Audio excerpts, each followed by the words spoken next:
99.99% of our ideas about the world we're inheriting from other people, from our community, from our group. Memberships and group ties that more or less do reflect something like their values, and voting based on those is going to generally give them pretty good outcomes. But of course, thinking about politics through groups has huge downsides, and one of the maybe most salient these days is polarization. I'm sure you've all seen a plot like this before. We have a little pink curve of Republicans and a little blue curve of Democrats. They're moving further apart from each other over time as Republicans and Democrats become more likely to take the opposite side from one another in various policy issues. And this is not just a policy divide. People often these days feel much more negatively towards people in the other party than they did before. This is a plot of people who are saying they would be upset if their child married someone from the opposite party. These days, maybe a third or a half of people say they would be upset if this happened. And in the 1960s, these numbers were close to zero. So there's been a really dramatic change, and a lot of literature has been spent trying to figure out exactly what's going on here.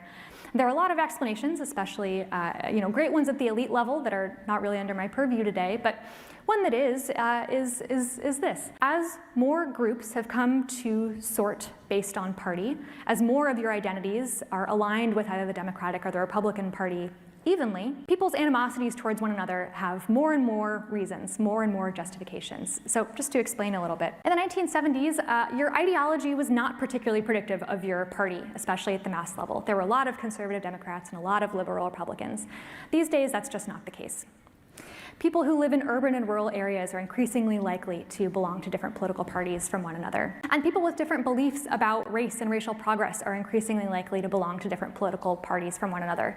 So if you imagine someone from 1960 answering this question, would you be mad if your child married someone in the opposite party? Maybe not. That person might still share an ideology or share a geographic membership with you, still feel.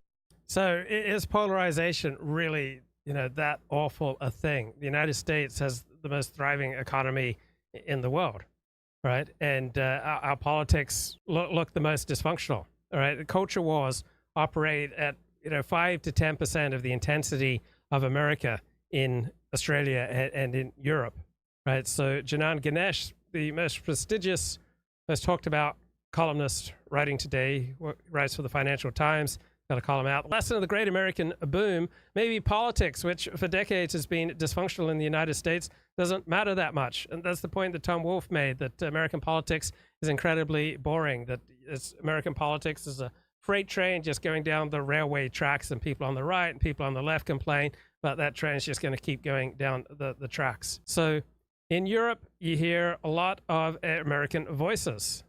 Why? Because of the power of American tourists, because their economy consistently outperforms the rest of the world.